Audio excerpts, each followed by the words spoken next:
Toutes les choses difficiles que Dieu vous demande de faire, il n'essaie pas de vous rendre malheureux. Il essaye de vous mettre dans un endroit où il peut faire dans votre vie plus que vous ne pourriez jamais même imaginer.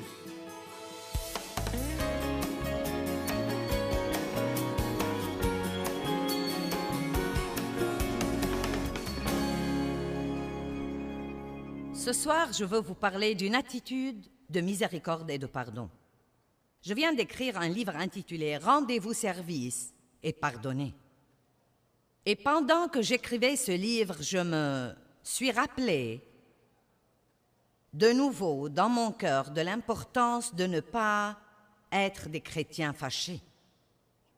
Un chrétien fâché est une contradiction, le savez-vous? J'ai cherché le mot « amour » l'autre jour dans le dictionnaire grec.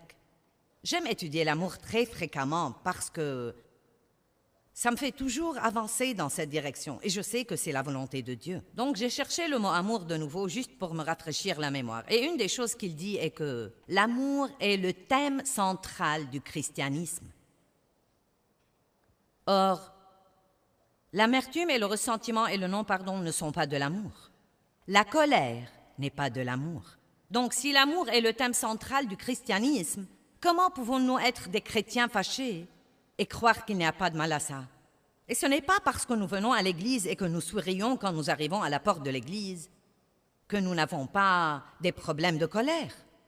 Certains n'en ont pas, mais beaucoup d'entre vous étiez peut-être fâchés quand vous êtes entrés ici. Peut-être même que vous êtes venus avec quelqu'un contre qui vous êtes fâchés. Peut-être que vous vous êtes fâché à cause de quelque chose quand vous êtes entré dans le bâtiment. Vous n'avez pas eu la place que vous vouliez, on n'a pas chanté le cantique que vous espériez écouter. Les lumières vous ont dérangé, vous vous mettez en colère à cause des choses les plus dingues et les plus ridicules. Je veux que vous m'écoutiez parce que c'est très important ce soir. La plus grande partie du terrain que Satan gagne dans la vie d'un croyant, il la gagne par la porte ouverte du non-pardon. La plus grande partie du terrain que Satan gagne dans la vie d'un croyant, il la gagne par cette porte ouverte du non-pardon. Regardons 2 versets. 2 Corinthiens 2, 10 et 11. Et ces versets vont sûrement être mis sur les écrans pour vous. J'enseigne, comme vous le savez, probablement d'une Bible amplifiée. Si vous pardonnez quelque chose à quelqu'un, c'est l'apôtre Paul qui parle. Si vous pardonnez quelque chose à quelqu'un, je pardonne aussi.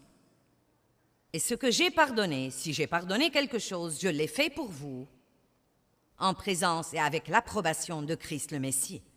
Maintenant, dans le verset 11, il va dire pourquoi il est si prêt à pardonner et pourquoi il veut qu'il soit si prêt à pardonner, afin de ne pas laisser à Satan l'avantage sur nous, car nous n'ignorons pas ses ruses et ses intentions.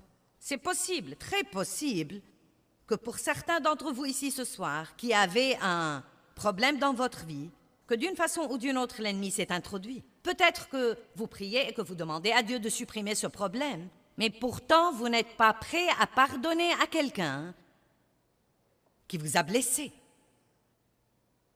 Vos prières ne peuvent pas être exaucées si vous n'allez pas pardonner. Eh bien, Joyce, tu ne sais pas ce que je ressens. Je ne voudrais pas vous vexer, mais je vais quand même le dire. Je me fiche de ce que vous ressentez. Et je ne veux pas dire que ça m'est égal, comme si ça m'était égal, mais je veux dire que nous devons arrêter de nous soucier tellement de ce que nous ressentons. J'aurais aimé que nous nous sentions bien tout le temps, mais la vérité est que nous n'allons pas nous sentir bien tout le temps. Et un des versets que je vais vous lire un peu plus tard est dans Colossiens, et il dit de se revêtir de la miséricorde. De se revêtir de la miséricorde. Et savez-vous que vous pouvez exprès choisir d'être miséricordieux? Or, la miséricorde n'est pas juste. Non, mais il n'y a rien de juste dans la miséricorde, car quand vous l'êtes, vous donnez quelque chose à quelqu'un qui ne le mérite pas. Vous décidez de tolérer quelque chose que, si vous vouliez vraiment, vraiment être légaliste, vous auriez pu dire, eh bien, tu ne vas pas t'en tirer comme ça, car ce que tu as fait était vraiment mauvais. Mais la Bible nous dit de nous revêtir de la miséricorde et que par-dessus la miséricorde, nous revêtir de l'amour. Et une des choses les plus précieuses dans ma vie pendant les 10 ou 15 dernières années était d'apprendre à faire ce qu'il faut exprès. Non pas parce que j'en ai envie, mais de le faire exprès. Et en fait, d'apprendre encore plus que quand je fais ce qu'il faut et quand je n'ai pas envie de le faire, c'est à ce moment-là que je grandis spirituellement. Quand je fais ce qu'il faut parce que j'en ai envie et que c'est facile et que ce n'est pas une lutte, à ce moment-là, j'opère dans quelque chose où j'ai déjà grandi à un autre moment quand je faisais ce qu'il fallait quand c'était dur. Donc, ne croyez pas que ce sera toujours facile de faire ce qu'il faut, mais rappelez-vous, quand vous faites ce qu'il faut et que c'est difficile à faire, la bonne nouvelle est que vous pouvez dire « je grandis ». Je grandis spirituellement en faisant le bon choix. Ne vous lassez pas de faire le bien. Éphésiens 4, 26. Quand vous vous mettez en colère, ne péchez pas. J'aime ça parce que on peut se mettre en colère et ne pas pécher. La colère elle-même n'est pas nécessairement un péché. C'est en fait une émotion que Dieu a mise en nous pour nous faire savoir quand nous sommes maltraités. Donc la colère n'est pas nécessairement un péché. Ce que nous faisons de cette colère devient un péché. Que le soleil ne se couche pas sur votre colère, votre exaspération, votre fureur ou votre indignation. Wow! Je me demande combien de personnes il y a ici ce soir adorant Dieu, priant pour la satisfaction de leurs besoins. Elles sont allées se coucher fâchées hier soir. Vous savez, vous pouvez être à la maison et vous bagarrer avec votre conjoint. Et vous pouvez aller vous coucher fâché, bien que le Saint-Esprit essaye de vous parler et que vous sachiez parfaitement que vous devriez vous humilier et essayer de réparer, même si ce n'est pas votre faute.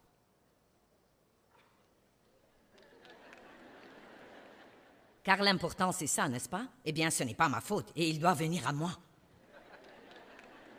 Quand Dieu nous dit de pardonner aux autres, il n'essaye pas de trouver quelque chose que nous avons du mal à faire pour qu'il puisse rester là à nous voir suer. Toutes les choses, écoutez ça, si vous n'êtes venu que pour ceci ce soir, cela vaut la peine d'être venu ici. Toutes les choses que Dieu vous demande de faire sont des choses que, si vous les faites, vous profiteront à long terme.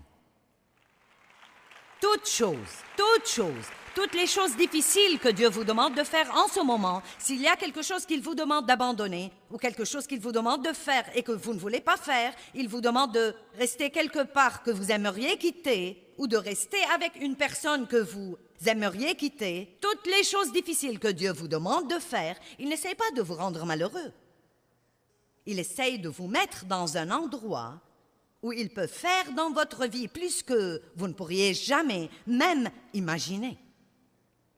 Et vraiment, je prie que Dieu utilise ma bouche ce soir pour vous faire comprendre que vous devez surmonter tous ces sentiments de colère et ces sentiments d'amertume et ces sentiments de ne pas vouloir parler à quelqu'un qui vous a blessé. Et vous devez faire la chose la plus grande et la faire à la façon de Dieu. Car si vous pouvez supprimer tous les conflits et l'amertume et le ressentiment et la colère de votre vie, et si vous pouvez les exclure de votre vie, vous serez absolument stupéfiés de ce que Dieu sera capable de faire pour vous. Je me demande combien de personnes prient pour ce miracle, mais elles ne sont pas prêtes à abandonner cette chose.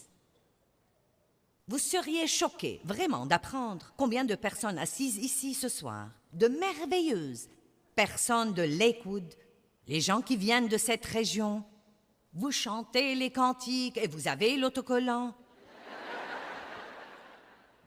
Vous portez vos bijoux chrétiens. Vous avez apporté votre Bible et peut-être votre Bible à 26 traductions. Je ne sais pas. Vous achèterez les CD et pourtant, vous êtes fâché contre quelqu'un. Vous ne croyez pas que quelqu'un devrait être fâché contre quelqu'un d'autre, mais dans votre cas, c'est justifié. Car après tout, nous ne comprenons vraiment pas ce qui vous est arrivé.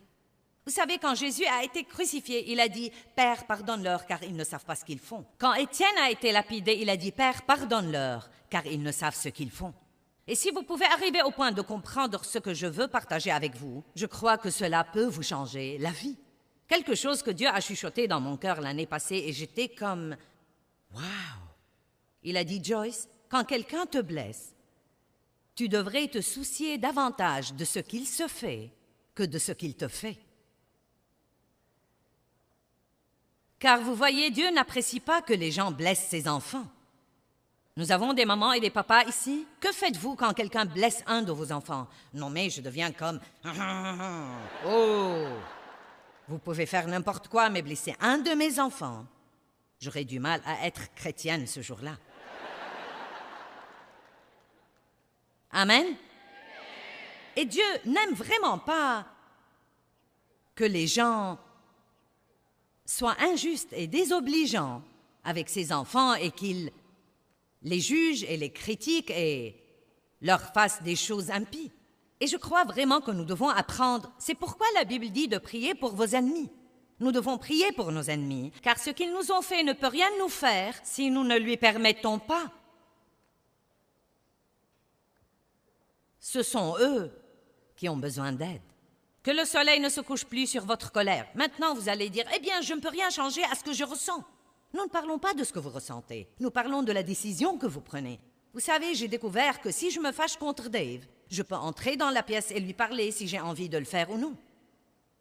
Et quand vous êtes fâché contre quelqu'un, ce que vous voulez faire, c'est l'exclure de votre vie. Les murs s'élèvent. Je sors par la porte d'entrée et j'entre par derrière plutôt que d'être obligé de traverser la pièce où il est. Allez, est-ce que vous êtes avec moi ce soir? Mais j'ai découvert que je peux choisir d'entrer dans cette pièce et de lui dire « Le match de foot te plaît? Aimerais-tu boire quelque chose? Je t'aime, je vais aller me coucher. Rapidement. »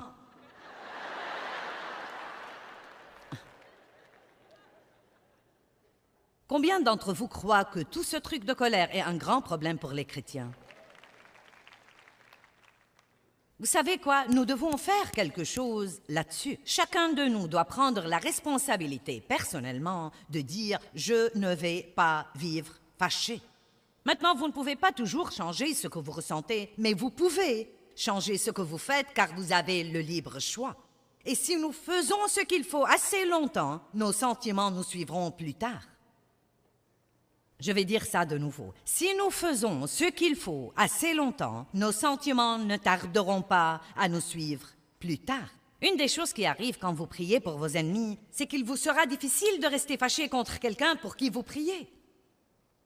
Et donc, vous pouvez commencer par faire ça, par prier pour les gens qui vous blessent. Priez pour eux. Et une chose que vous pouvez faire quand vous êtes fâché, c'est d'étudier la parole sur ce plan. Vous savez, si j'ai mal à la tête, je n'y mets pas un pansement. Et quand vous êtes fâché contre quelqu'un, vous n'avez pas besoin d'un message sur la prospérité. Vous devez étudier dans la parole sur la colère, l'amertume et le ressentiment et le non-pardon, et vous devez l'étudier jusqu'à ce que la parole fasse une percée et vous libère de cet esclavage. Puis votre prospérité s'en suivra. Cherchez le royaume et la justice de Dieu, la façon juste d'être et de faire, et toutes ces choses vous seront données par surcroît. Cherchez le royaume, cherchez à faire les choses comme Dieu veut que vous les fassiez, et Dieu vous donnera les bénédictions. Ne poursuivez pas les bénédictions, laissez-les vous poursuivre. Philippiens 2:5 dit que nous devons prendre la même attitude qu'avait Jésus. Puis il parle de la manière dont il s'est humilié lui-même. Vous savez, l'humilité, je crois, est probablement l'attitude la plus belle que nous puissions travailler pour acquérir, probablement une des plus difficiles. Mais la vraie humilité est probablement une des plus belles attitudes et qualités que Jésus veut nous enseigner. Et je crois que c'est impossible d'être miséricordieux sans l'humilité. Il y a peu de temps, j'étais très en colère comme je ne l'ai pas été depuis longtemps. J'ai été choquée par toute la colère que j'avais. C'était contre un parent, pas Dave, Dieu merci. Ça fait si longtemps que Dave et moi sommes mariés que nous ne prenons même plus la peine de nous mettre en colère. 44 ans, janvier dernier, c'est comme, pourquoi se quereller?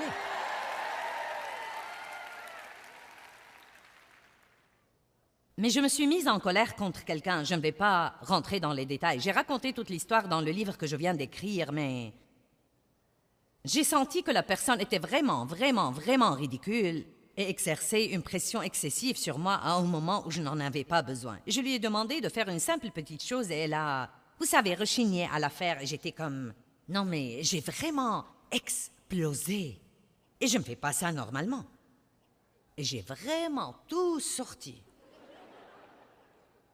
Et j'ai raconté à tout le monde ce qu'elle m'avait fait. J'ai raconté à Dave, j'ai appelé mes enfants et je leur ai dit ce qu'elle m'a fait. Et ce qu'il y a, c'est que ça ne se fait pas. Nous allons en parler ce soir parce que l'amour couvre.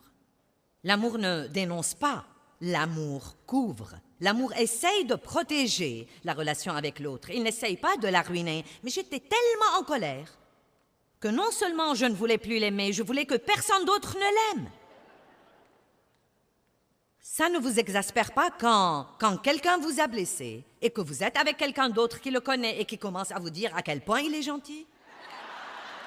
Vous avez envie de dire, eh bien, je pourrais vous en dire long sur lui. Donc, de toute façon, non mais j'étais ferme et je sentais que ma colère était justifiée. Et donc, 3 jours se sont écoulés. J'attendais qu'elle m'appelle pour s'excuser. Pas un coup de fil. Un matin, je priais. Vous savez, c'est dur de prier quand vous n'obéissez pas à Dieu. Car quand vous priez, il risque de vous dire quelque chose que vous ne voulez pas écouter. Donc, je priais un matin et je crois qu'assez de jours s'étaient écoulés et Dieu a pu finalement me convaincre un peu. Et il a commencé à me mettre sur le cœur qu'il voulait que je l'appelle pour m'excuser. J'étais vraiment... Croyez-moi, j'ai dit, oh Dieu, non, non, non, non, non, non. S'il te plaît, pas cette fois. Peux-tu demander à quelqu'un d'autre de faire ce qu'il est juste et pas moi? Cette femme est chrétienne aussi. J'ai attendu quelque temps. Et j'étais vraiment sûre qu'elle allait l'utiliser comme... Eh bien, oui, tu m'as vraiment blessé, oui, tu n'aurais pas dû, oui. Donc j'ai simplement dit, d'accord Dieu, je vais faire ça parce que je t'aime et que je veux t'obéir. Mais pourrais-tu au moins lui demander de dire, j'avais tort moi aussi? J'ai pensé, eh bien, je pourrais faire ça si je n'ai pas apporté tout le poids de l'affaire. Donc j'ai appelé, à moitié espérant qu'elle ne répondra pas, car beaucoup de fois elle ne répond pas. Mais voici, elle était à la maison ce jour-là pour me parler. Et vous savez, j'ai dit, vous savez, écoute, je veux juste te dire que je suis désolée d'être tellement en colère l'autre jour. Non mais tout de suite, elle a dit, tu sais quoi? Vraiment, n'y pense plus. Elle a dit, je n'ai pas bien agi non plus. Et c'était si joli. Et ensuite, c'était comme... Toute cette pression est partie. Je pouvais prier. Je travaillais sur mon livre et donc ça a aidé. Mais je n'aurais pas pu faire ça si je n'avais pas été prête à vraiment m'humilier et à la laisser penser que, vous savez, je ne pensais vraiment pas que j'avais tort. Mais je me suis rendu compte que, bien que ce qu'elle avait fait était mauvais, ma réaction de cette façon était tout aussi mauvaise. Vous voyez, même quand quelqu'un vous fait du tort, la colère que vous avez et que vous commencez à proférer est tout aussi mauvaise. Je crois que nous devons acquérir une attitude beaucoup plus complaisante. Et vous savez, dans le naturel, je ne serai pas une personne très accommodante, mais j'ai acquis beaucoup plus de cette attitude dans ma vie. Vous savez pourquoi? C'est vraiment très éprouvant pour vous si vous n'arrivez pas tôt ou tard au point d'être un peu plus accommodant et de ne pas faire une montagne d'une taupinière et de ne pas exiger tout d'une certaine manière dans votre vie. Il y a un verset que j'aime absolument. Je crois que c'est une des plus belles parties de la Bible, et ça se trouve dans Matthieu 11, 28 à 30. « Venez à moi, vous tous qui êtes fatigués et qui êtes chargés, et accablés, et moi je vous donnerai du repos. Je soulagerai et détendrai et rafraîchirai vos âmes. Prenez mon joug sur vous et apprenez de moi, car je suis bienveillant, doux et humble, modeste de cœur. » N'est-ce pas beau? Humble, bienveillant, doux et modeste. Et j'aime également le reste de ça. Il dit, « Et vous trouverez le repos, le soulagement La détente, la récréation et le calme béni pour vos âmes. Vous voyez, à l'instant où j'ai été prête à m'humilier et à m'excuser auprès d'elle, juste pour la paix, pendant que je croyais qu'elle devait s'excuser auprès de moi, la récompense que j'ai eue immédiatement était le repos pour mon âme, le soulagement et le calme pour mon âme. Car mon joug est aisé, utile, bon, et j'aime cette partie dans la Bible amplifiée. Il n'est pas sévère, dur, cassant ou oppressant. J'ai été élevée par un homme, mon père, qui était très sévère et dur et soupolé et cassant. Et chaque fois qu'on le côtoyait, il n'y avait que la pression. Et malheureusement, je suis devenue tout à fait comme lui dans les premières années de ma vie. Très légaliste. Vous savez, si vous n'êtes pas miséricordieux, vous serez légaliste. Vous ne pouvez pas être les deux. Soit vous serez légaliste, soit miséricordieux. Et être légaliste veut dire que vous avez certaines attentes spécifiques des gens et des situations. Et si vos attentes ne sont pas satisfaites, vous serez vexé et normalement, vous allez le faire savoir à quelqu'un d'autre. Maintenant, évidemment, nous voulons nous attendre à de bonnes choses. Nous voulons nous attendre au mieux de la vie. Mais je vais vous révéler quelque chose que nous ne pouvons pas espérer des gens, et c'est la perfection. Nous ne sommes pas parfaits. Nous ne trouverons pas une église parfaite. Nous ne trouverons pas un travail parfait. Nous ne trouverons pas une personne parfaite pour l'épouser. Nous ne trouverons pas un enfant parfait. Si nous étions parfaits, nous n'aurions pas eu besoin de Jésus. Nous avons tous, T-O-U-S, tous des faiblesses. Nous avons tous des forces, mais nous avons tous des faiblesses aussi. Et c'est pourquoi la Bible est remplie du message qui dit que nous devons être prompts à pardonner. Nous devons être généreux avec notre pardon. Nous devons toujours croire le meilleur chez les autres. Et nous devons acquérir une attitude de miséricorde où notre première réaction sera, tu sais quoi? Ne t'inquiète pas pour ça. Ne t'inquiète pas pour ça, ça n'a aucune importance. Je fais des erreurs moi aussi. Au lieu de, quoi? Comment tu as pu me faire ça à moi? Et quelle est l'attitude derrière ça? Comment tu as pu être si bête pour faire ce genre d'erreur et blesser la parfaite moi? Mais vous voyez, une personne humble sait quel gâchis elle est. Une personne humble sait que si ce n'était la grâce de Dieu, la miséricorde de Dieu, l'amour de Dieu, le pardon de Dieu, la bonté de Dieu, oh mon Dieu, dans quel état elle serait? C'est pourquoi l'histoire dans Matthieu est si importante. Quand Pierre a dit « Combien de fois pardonnerai-je à mon frère ?» J'aime ça. « Combien de fois pardonnerai-je à mon frère ?» Je crois que Pierre croyait qu'il avait une limite.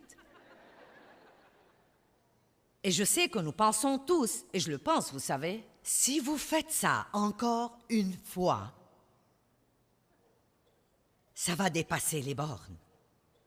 Puis Jésus a raconté une histoire sur un homme qui ne pouvait pas payer sa dette et qui a demandé d'être pardonné et son maître lui a pardonné. Et ensuite, ce même homme, allez, si vous êtes fâché ce soir, vous êtes cet homme. J'ai dit que si vous êtes fâché ce soir, vous êtes cet homme. Parce que vous n'avez pas pu payer votre dette et vous avez demandé à Dieu de vous pardonner et il vous a pardonné. Et vite, il a été miséricordieux envers vous et sera miséricordieux envers vous et envers moi chaque fois que nous allons à lui avec nos faiblesses. Il sera toujours miséricordieux envers nous. Comment donc pouvons-nous refuser de pardonner aux gens qui nous ont blessés?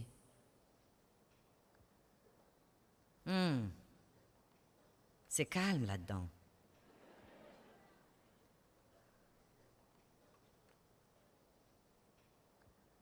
Quelles sont vraiment vos attentes des gens? Dave et moi avions tant de problèmes pendant tant d'années jusqu'à ce que nous nous soyons finalement acceptés comme nous étions. Et nous nous sommes en fait réunis dans la cuisine Et nous nous sommes serrés la main et nous nous sommes regardés et j'ai dit « Je t'accepte comme tu es ». Et il a dit « Et je t'accepte comme tu es ». Cela ne veut pas dire que nous n'avions pas tous les deux besoin de changement, mais seul Dieu peut changer les gens. Vous n'allez pas changer quelqu'un en étant fâché de lui parce qu'il est ce qu'il est, parce qu'il peut changer pour essayer de vous faire plaisir, mais si Dieu ne fait pas un travail dans son cœur, quel que soit ce qu'il faisait avant, et vous lui avez demandé d'arrêter, ça va surgir autre part. Peut-être d'une façon différente, mais ça va surgir autre part. C'est pourquoi c'est tellement mieux de prier pour les gens.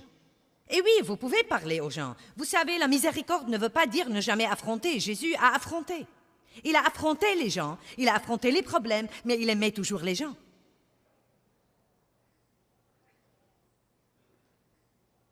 Vous devez apprendre à ne pas vous attendre à ce que tout le monde dans votre vie soit parfait. Car vous savez quoi? Nul de nous n'est parfait. Eh bien, j'espère que l'enseignement d'aujourd'hui a été un bon rappel pour vous, comme quoi la miséricorde est un don que Dieu nous donne et un don que nous pouvons donner aux autres, mais il faut un caractère pieux pour être miséricordieux envers les autres. Nous devons savoir laisser Dieu développer ce caractère en nous.